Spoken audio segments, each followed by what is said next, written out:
for this. Let me rewind. Okay, awesome. We're talking about leadership styles tonight, so I will make sure I get this recorded. But I talked about, again, we're talking about taking this organization, our team, from being ordinary to extraordinary. That means that you all are going to have to understand the different personality types that we're dealing with tonight, the different types of leaders that are out there, and help you transition. And like I said, being a manager and a leader, guys, these are actually two completely different roles, hands down, no matter how you slice it, guys. And although these terms are often used, as we see in building a business, interchangeably, managers are facilitators to their teams. They're people that make sure that their team is successful. They ensure that their people have everything they need to be productive and successful. Now, again, managers are also well trained. Keep in mind that a lot of people that come to our business, they don't and never have, Tanya, they've never ever managed an organization. They're being managed on their 9 to 5. So we're talking about understanding, guys, tonight that again, the managers are happy and have minimum roadblocks, guys, on their path.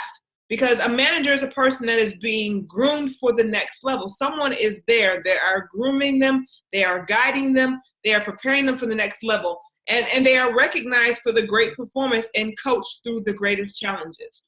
When you look at a leader, here's the reality of it. Hands down, a leader can in fact be anyone. When I look at those of you that are on this call tonight, I say I'm looking at a team of leaders. I'm looking at people who have different talents, because a leader can have a particular talent. They are someone who is creatively thinking outside the box at all times. That's that person that has the great ideal. They understand the process. They can make the team flow better. They can help the team grow. A leader leads based on their strengths. Hands down. A leader is going to lead based on their strengths. And at the end of the day, once they master an expertise or gain an experience in a certain area of business, that can be the very useful tool that they bring forth in business. So I want to make sure that we understand there is a clear distinction between a leader and a manager. And so if you read Mark Yarnell, your first year network marketing, you're going to find first and foremost that he's going to talk about avoiding the management trap. And so many of us get into the management trap because, oh my God, attrition kicks in. Somebody leaves the business. Somebody doesn't like the business. Now we got to go over here, and we find ourselves going to a management mode, which does not make the business fun. Let's say that. Being in management mode will not make your business fun. You will feel like you have another job. Does anybody agree with that? Right? And most people didn't come in here to manage people. We didn't come in here to babysit. We want to find people who we can help develop into solid leaders. And so tonight we talk about the management trap. Let's talk about the first type of leader, because there's 6 of them that I've studied throughout the years that will help you understand different leadership styles. You have what's called the pace-setting leader. Now, I love this type of leader in one respect, because they expect and they model excellence. They model excellence. They model self-direction. Right? So you have a pace setter leader who models self-direction. And if this style were to be summed up in a phrase, it would be do as I do now. Right? It's that person that's like, I'm doing it now. Better follow me. Better hurry up and catch up. I got to go. That's that pace setter leader. The pace setting style, it really works best when the team is already motivated, when you got a group of people who are already skilled, and when the leader needs quick results. Right? I know that I can reach out. I can easily visually pick out who my pace setting leaders are.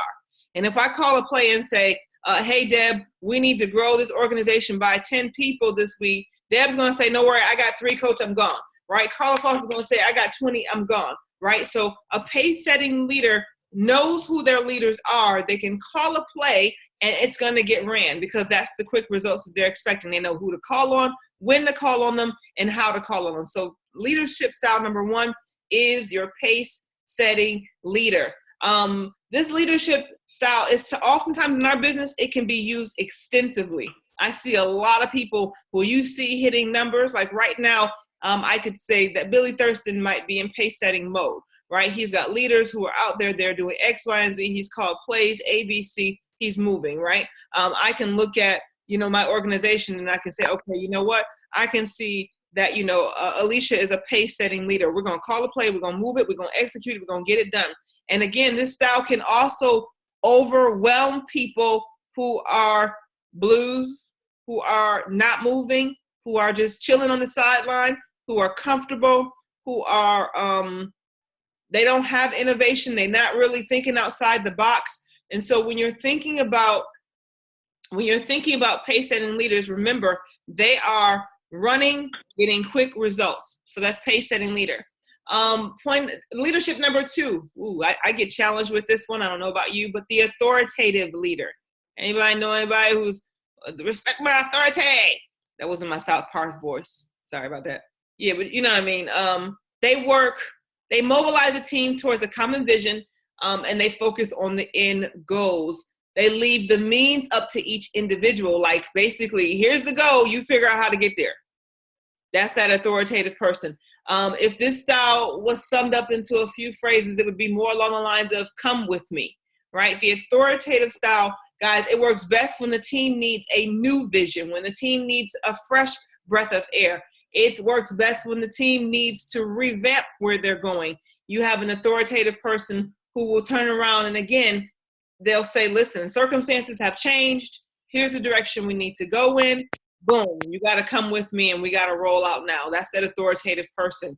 Guys, authoritative leaders inspire an entrepreneurial spirit, hands down. Like they're not going to celebrate you being an employee too long. An authoritative leader says, listen, if it's up to us, we got to go make it happen. Come with us. They're all about entrepreneurism. They're all about making it happen.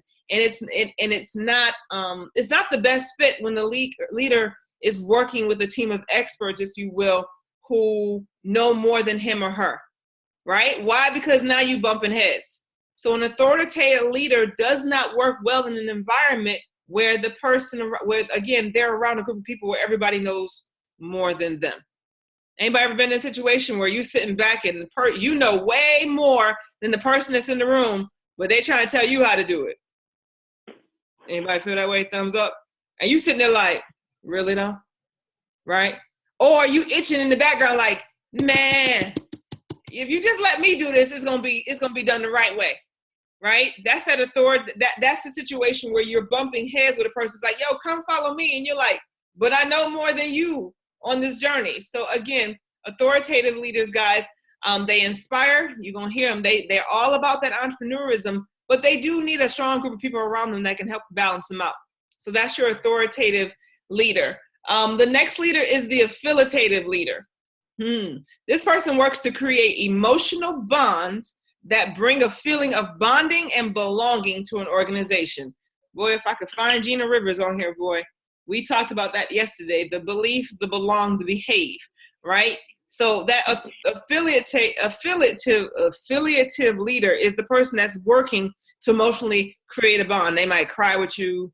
They're going to laugh with you. They're going to be on the phone. Everything is, I feel bad. I know how you feel. I totally understand. Yes, honey, cry on my shoulder right here. You can get it done. I got you. Listen, let me go ahead and give you this tissue real quick. That's your authoritative, your affiliative leader. They're connecting.